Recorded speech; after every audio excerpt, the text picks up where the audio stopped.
लड्डू धर दीजिएगा ना आदमी के पीछे, और 4 आदमी है ना तो उनको पता है कि एक एक लेना है, लेकिन यही जानवर क्या धर दीजिएगा ना, वो कहेगा साला चारों हमारा ही है। क्या कहेगा, वो चारों हमारा ही है। तो उस समय के लोग। हेलो फ्रेंड, हाय। तो आप सभी को मैं अपने चैनल में स्वागत करता हूं। और जैसा कि मैंने पहले वाली वीडियो में बताया था कि आप लोगों को ऋण के बारे में बताऊंगा, बट आज से हम लोग ऋण के बारे में नहीं, आज से हम लोग हिस्ट्री के बारे में पढ़ेंगे, ठीक है। क्योंकि मेरा चैनल भी हिस्ट्री से रिलेटेड है। आप सभी को मैं हिस्ट्री से रिलेटेड हर चीज़, हर टॉपिक बताऊंगा, ओके। तो यदि आप हिस्ट्री से रिलेटेड हर टॉपिक अपना मिस नहीं करना चाहते हैं तो मेरे चैनल को सब्सक्राइब कर सकते हैं, और लेटेस्ट जानकारी के लिए अपना मेरा चैनल के बेल आइकन को दबा सकते हैं। तो चलिए आज हम हिस्ट्री के बारे में जानते हैं। तो जैसा कि हिस्ट्री के जनक, शायद आप लोगों को नहीं पता होगा, हिस्ट्री के जनक को किसे कहते हैं। हिस्ट्री के जनक हम हेरोडोटस को कहते हैं। किसको कहते हैं? हेरोडोटस, यानी कि एच से हेरोडोटस और एच से हिस्ट्री। इतिहास के जनक किसे कहते हैं? हेरोडोटस को। किसको? हेरोडोटस को। तो इतिहास को हम 3 भागों में बांटा गया है। कितने भागों में बांटा गया है? 3 भागों में। पहला है प्राक इतिहास, प्राक इतिहास।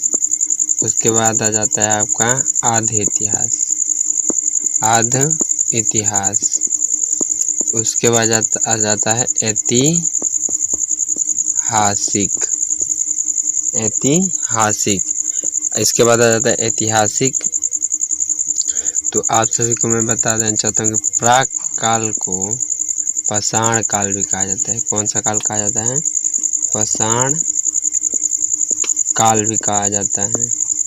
इसको हड़प्पा के नाम से जाना जाता है, हड़प्पा के नाम से भी जाना जाता है, हड़प्पा के नाम से भी जाना जाता है। और ऐतिहासिक को तो आप सभी जानते हैं कि इसको प्राचीन इतिहास या ये सब मध्य इतिहास, आधुनिक इतिहास और समयकालीन इतिहास प्राचीन ऐतिहासिक में ही आ जाता है। तो प्राक इतिहास को पाषाण काल इसलिए कहा जाता है क्योंकि इसमें पत्थर बहुत ज़्यादा मिले थे, और पत्थर से इसी काल में आग भी मिले थे। और हड़प्पा में सिंधु सभ्यता या आर्य समाज, ये सब के बारे में विवरण है। आर्य समाज के बारे में भी विवरण है इसमें। तो आप सभी को मैं हिस्ट्री के प्राक इतिहास के बारे में बताऊंगा। तो ठीक है, 3 भाग में बांटा गया। प्राक इतिहास को कितने भागों में बांटा गया है? 3 भागों में। कितने भागों में बांटा गया है प्राक इतिहास को? या पाषाण काल, इसको हम पाषाण काल लिख देते हैं। प्राक इतिहास को पाषाण काल को 3 भागों में बांटा गया। पहला है पूरा पाषाण काल, और दूसरा है मध्य पाषाण काल। तीसरा है नव पाषाण काल, यानी कि नया। और ये भी आपको बता दें कि प्राक इतिहास के बारे में कुछ भी लिखा नहीं गया है, ठीक है। प्राक इतिहास के बारे में कुछ भी लिखा नहीं गया है, और ना ही इसके कोई अथी है, ठीक है। और आधे इतिहास था जिसमें लिखा गया है बट आप पढ़ नहीं सकते हैं, उसमें लिखा गया है बट आप पढ़ नहीं सकते हैं। तो इसका आधे काल से भी कोई उतना अथी नहीं है। और लेकिन ऐतिहासिक जो है उसमें आप पढ़ा कर सकते हैं, और लिखा भी उसको में गया है। और तो पूरा पाषाण काल में आप लोगों को, तो चलिए आप लोगों को पूरा पाषाण काल के बारे में बताते हैं।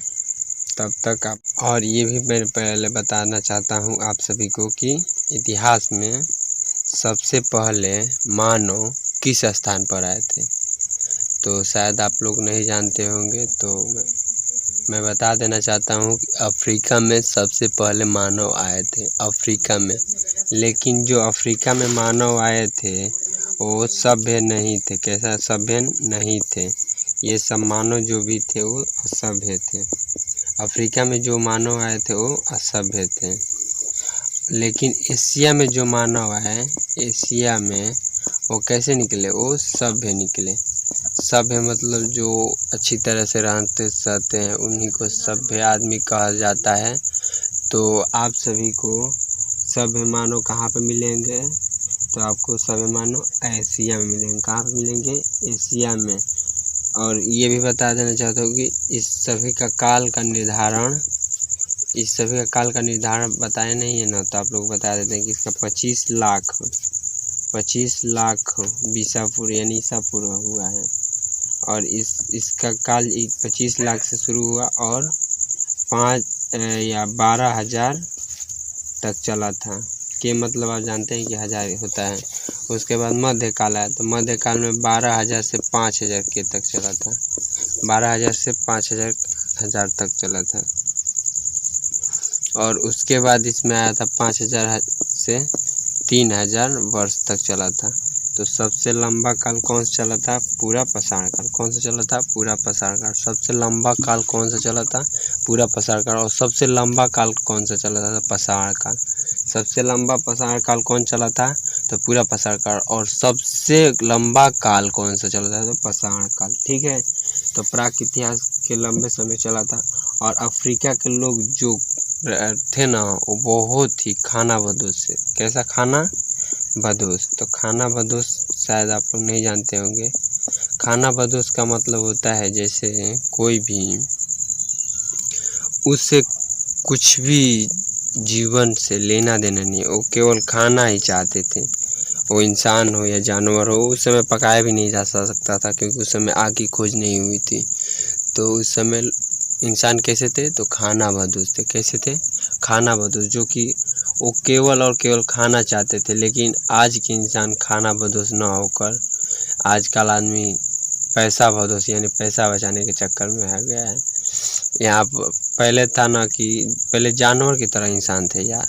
पहले अगर आजकल 4 लड्डू धर दीजिएगा ना आदमी के पीछे और 4 आदमी है ना, तो उनको पता है कि एक एक लेना है। लेकिन यही जानवर क्या धर दीजिएगा ना, वो कहेगा साला चारों हमारा ही है। क्या कहेगा? वो चारों हमारा ही है। तो उस समय के लोग कैसे थे? खाना बदोश से। जो अफ्रीका में आए थे वो कैसे थे? खाना बदोश थे। तो खाना बदोश से उस समय के लोग, और ये लोग बहुत ही शिकार करते थे। और ये बहुत शिकार करते थे, लेकिन ये शिकार उतनी बेहतरीन तरीके से नहीं कर पाते थे, इसलिए इनको शिकार करने में बहुत तकलीफ़ होती थी।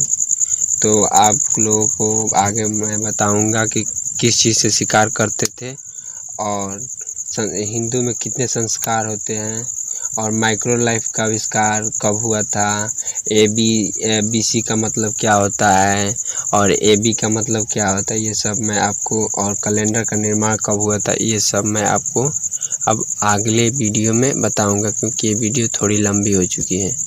तो इसलिए मैं आप लोगों से आज्ञा का चाहता हूँ और आप सभी को इतने वीडियो तक बने रहने के लिए आप सभी को धन्यवाद करता हूँ। तो आशा करता हूँ कि मेरी छोटी जानकारी अच्छी लगी होगी। अगर अच्छी लगी होगी तो लाइक और सब्सक्राइब चैनल को कर दीजिएगा। तब तक मिलते हैं किसी नहीं, आप लोग बता दिए कैलेंडर के बारे में बताएंगे, BC के बारे में बताएंगे। तो जय हिंद दोस्तों।